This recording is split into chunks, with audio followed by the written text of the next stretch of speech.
Bread is the food that unites us all. It's one of the few foods almost everyone shares, no matter where they live. For many of us, bread is eaten at least once a week, sometimes every day, in one form or another. It may be a bagel grabbed on the way to work, a piece of flatbread with dinner, or a warm roll at a celebration. That regular presence makes bread feel ordinary, yet it carries an extraordinary weight in our lives. It's also one of the most ancient foods we know, woven deeply into human history and belief. Bread is mentioned in the Bible countless times, used as a symbol of life, faith, and even sacrifice.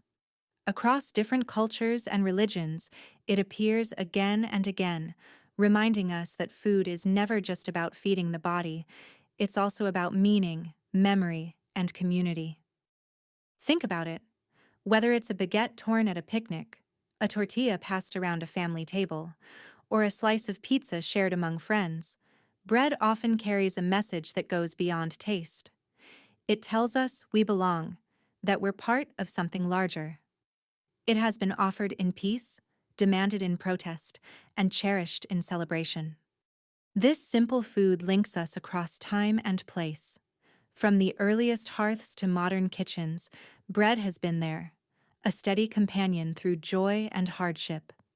And that's where our story begins, with a food so ordinary we hardly notice it, and yet so extraordinary it has shaped cultures, faiths, and histories.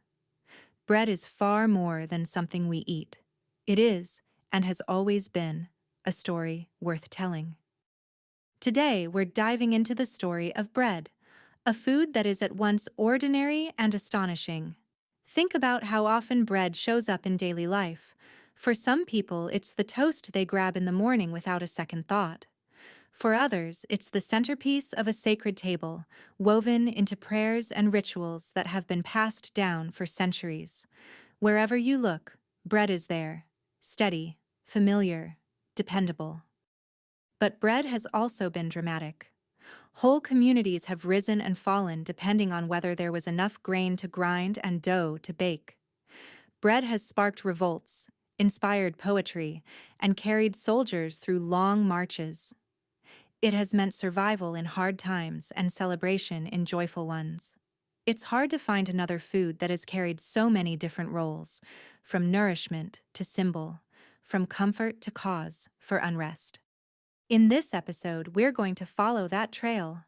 We'll travel back to the very beginnings, when the first humans discovered what could happen if you mixed water with ground grain and set it over heat.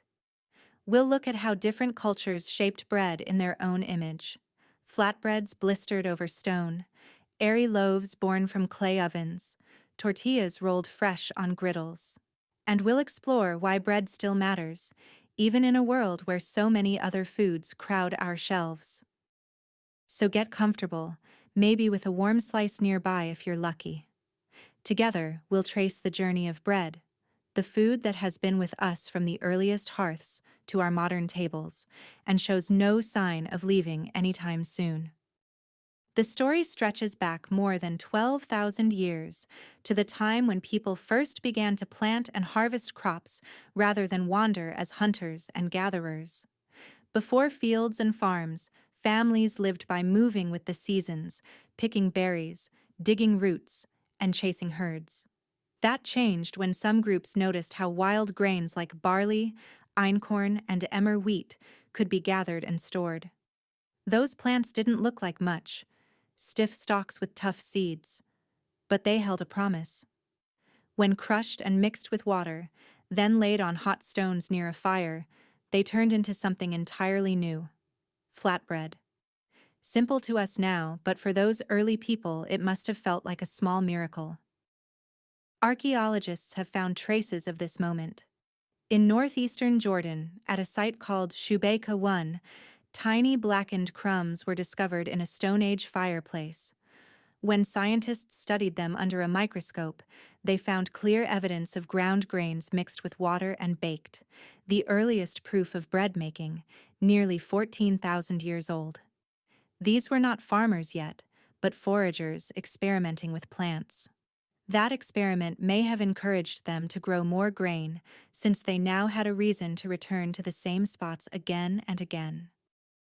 But how did people even think to mix crushed grains with water in the first place? Archaeologists believe it was likely trial and error.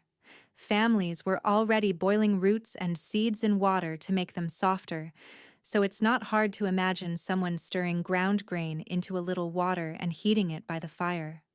Rain might have even dampened stored grain by accident, and when the paste was set near hot stones, the outcome was something new and surprisingly tasty. These small experiments were part of daily life, and slowly they showed people that water could transform dry seeds into porridge, gruel, or flat cakes that were easier to eat and digest. The idea spread. In Anatolia and the Levant, mortars carved into bedrock still show where families pounded seeds into flour. Flint blades carry the scratches of cutting stalks. On grinding stones, archaeologists have found the faint sheen of starch left behind by hours of labor. These artifacts are quiet, but they tell a vivid story. People gathering together, working side by side, and sharing food that was easier to eat, easier to carry, and more filling than raw seeds. Other discoveries have added color to the story. At Çatalhöyük in modern-day Turkey, one of the world's earliest known towns, researchers found clay ovens built into the walls of homes. These ovens suggest that families baked and ate together inside the same small rooms where they lived and slept. In the Neolithic village of Jericho, archaeologists uncovered large storage pits filled with grain, a sign that harvests were planned with the idea of turning them into something more lasting.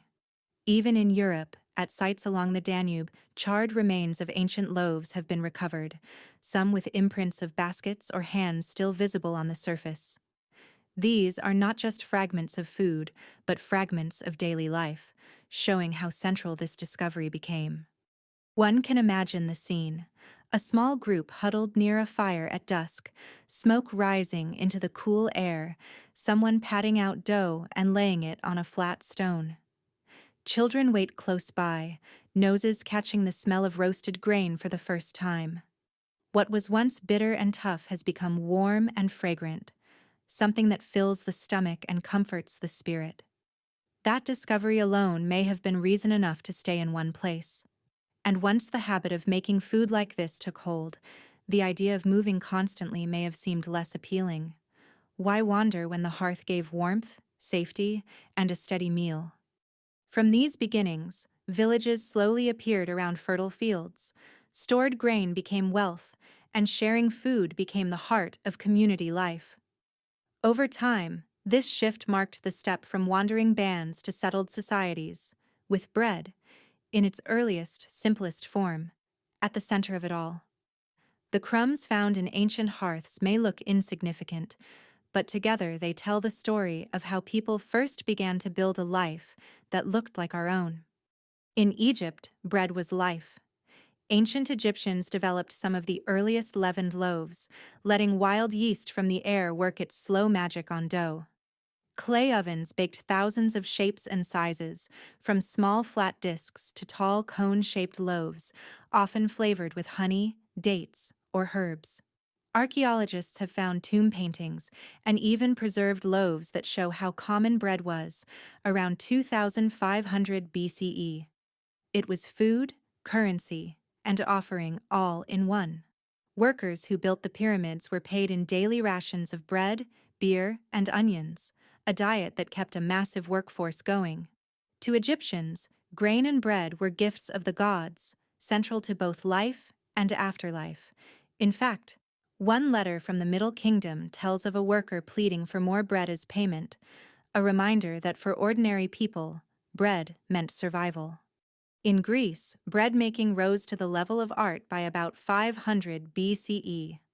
Ancient writers like Aristophanes, a Greek comic playwright from the 5th century BCE, often joked about bakers. In his plays, he teased how seriously they took their craft and how easily people were tempted by fresh loaves. Philosophers such as Plato also mentioned bread when he described the simple diet of his ideal city. He suggested that citizens would live on barley cakes, loaves of wheat, and olives, rather than rich or extravagant foods.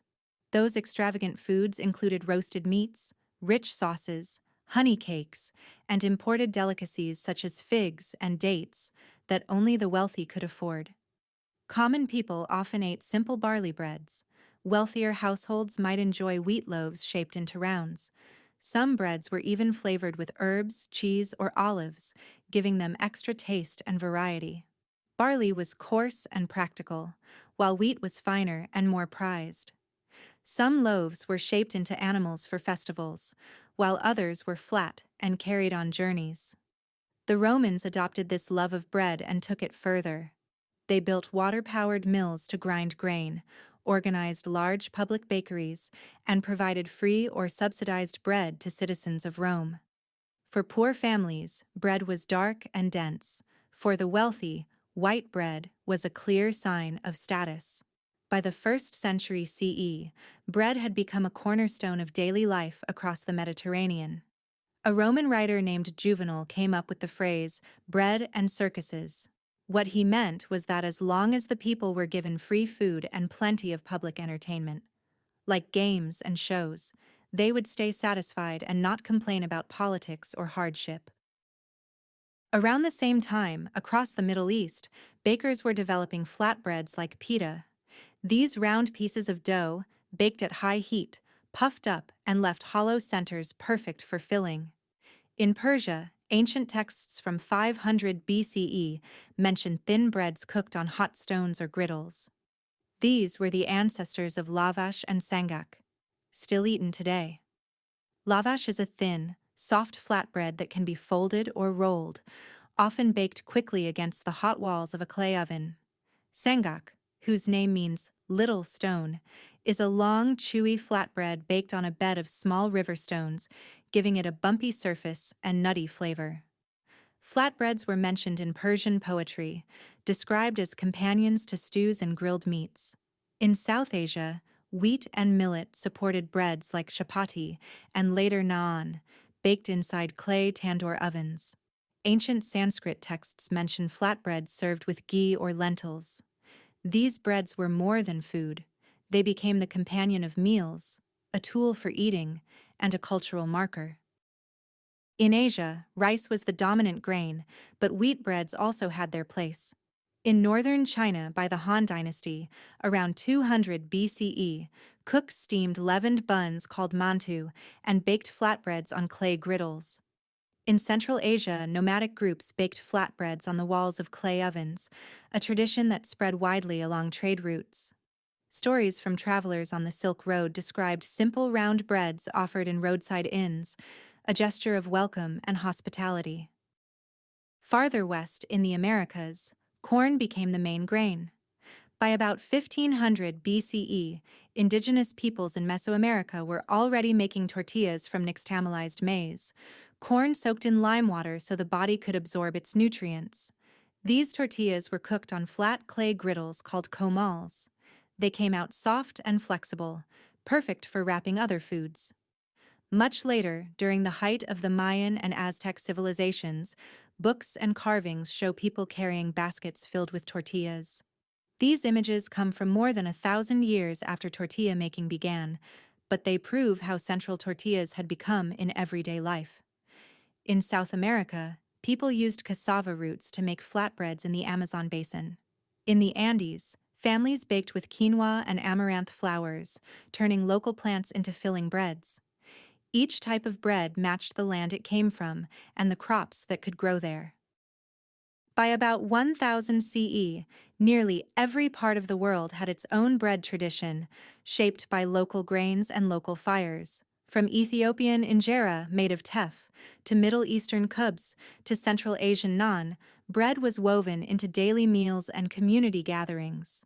Despite the differences, leavened or flat, wheat or maize, baked or steamed, the idea was the same. Take the harvest, grind it, mix it with water, and transform it with heat.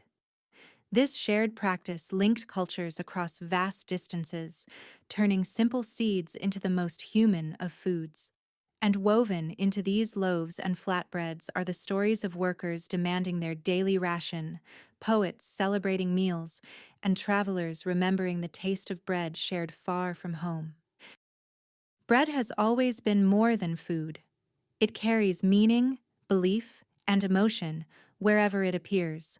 In Christianity, it's the body of Christ, broken and shared in communion. In Judaism, challah is braided and blessed on the Sabbath, a weekly reminder of tradition and rest. In Islam, bread is seen as a gift from God. To waste it is a sin, and even crumbs are treated with care. In Ethiopia, injera is not just the base of the meal, but also the plate, torn and shared from the same round flatbread. In Mexico, pan de muerto, literally bread of the dead, is decorated with shapes of bones to honor ancestors. Across cultures, breaking bread has meant community, peace, and trust. The act of sharing bread often marks the start of friendship or reconciliation. In the Middle East, there's an old saying, "Once you've eaten bread and salt with someone, you cannot be enemies." In medieval Europe, treaties and weddings were sealed with feasts that always included bread at the center of the table. In small villages, to invite a traveler in and offer bread was to declare them safe under your roof. These customs show that bread is not only about feeding the body, but also about binding people together. And yet, bread has also been a flashpoint for anger and change. In 18th century France, grain shortages made loaves scarce and expensive. The cry for bread echoed through Paris streets, helping ignite the French Revolution. A generation later, in Russia, bread shortages and long bread lines foretold political collapse and fueled unrest during World War I. Even in modern times, when governments struggle to provide affordable bread, protests often follow. Loaves and flatbreads may seem simple, but they have often carried the weight of politics and power. Throughout history, bread has been both sacred and ordinary, a symbol of hope and sometimes of hunger. It can mean survival in hard times or comfort in moments of celebration. It can be holy, political, or simply the warm piece torn and passed around a family table. Whatever the setting, bread has always stood for more than itself, a reminder that food is never just food, but story, meaning, and connection. Fast forward to today, bread is everywhere. Supermarket loaves, artisanal bakeries, quick sandwich slices. Yet its meaning keeps shifting, shaped by culture, industry, and circumstance. In the 20th century, white bread became shorthand for being too plain and the same. Industrial processes made loaves that were soft, square, and nearly identical, prized for convenience, but criticized for lacking flavor or character. Over time, the phrase white bread also came to describe people or ideas considered plain, predictable, or lacking diversity. This shows how a simple loaf became a cultural metaphor far beyond the table. Later, people began to seek out alternatives. By the late 20th century, rustic sourdough, whole grain breads, and heirloom varieties made a comeback. Bakers revived old techniques, celebrating crusty loaves with tangy flavors, seeds, and grains that carried more texture and nutrition. Artisan bakeries appeared in cities around the world, while supermarkets began stocking multigrain slices alongside industrial white. In the 21st century, new types have risen to popularity: gluten-free breads made from rice or almond flour, protein-fortified loaves aimed at health trends, and even experimental breads colored with charcoal or spirulina to stand out on social media. Each reflects modern tastes and the constant reinvention of something ancient. Moments of crisis often push people back toward baking. During the COVID-19 pandemic, flour and yeast disappeared from store shelves as millions tried their hand at sourdough. The long, careful process of feeding a starter and waiting for dough to rise gave comfort and structure during uncertain days. Social media filled with pictures of proud loaves, each one representing not just food, but also a small victory in difficult times. But this wasn't the first time people turned to bread making in hardship.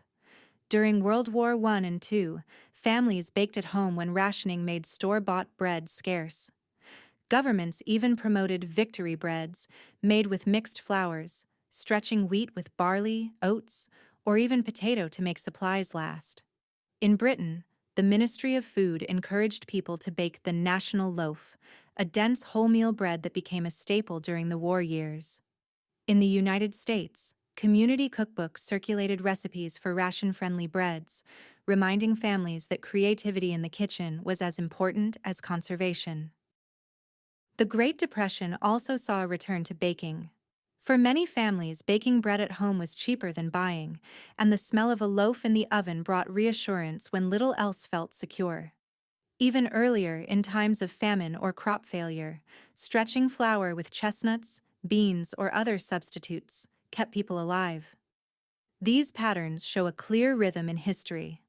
When hardship comes, people turn back to bread making as both necessity and comfort. In more recent years, bread has continued to evolve with cultural shifts. Baguettes became symbols of French daily life abroad, while focaccia gained global popularity as a versatile table bread. In the 21st century, new breads have entered the spotlight. Japanese milk bread, known for its soft, fluffy texture, has become an international favorite. Middle Eastern manakish, topped with za'atar or cheese, has gained fans far beyond its region, and Scandinavian rye breads, once regional staples, now appear in bakeries worldwide as health-conscious options.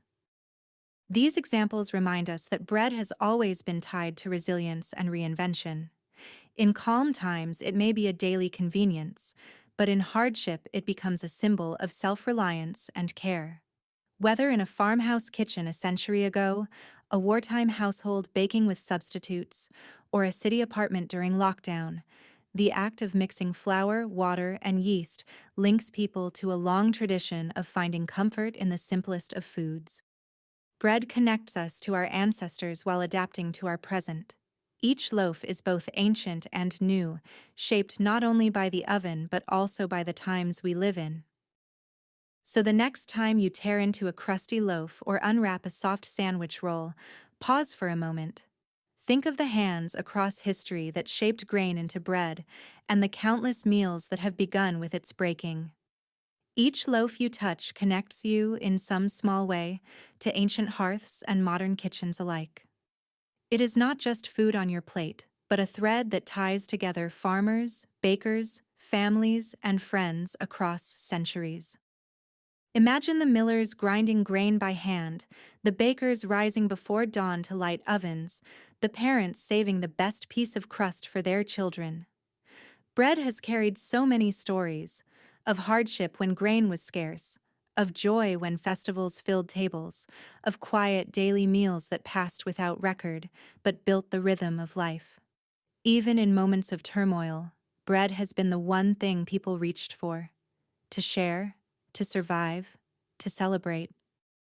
In our own time, that act of tearing, slicing, or passing a piece across the table is still one of the simplest ways to say, "You are welcome, you belong, let's eat together." Bread reminds us that we are part of something larger than ourselves, part of a tradition as old as humanity itself. So when you next bite into bread, let it be more than just a meal. Let it be a small act of connection, a way of remembering that what sustains us is not only grain and water, but the shared stories and care baked into every loaf. If you enjoyed this story, I'd love for you to subscribe. You can also leave a comment with the name of your favorite bread or the bread you grew up eating. I'd love to hear your memories. And join me next time as we explore another food with a history and meaning just as rich.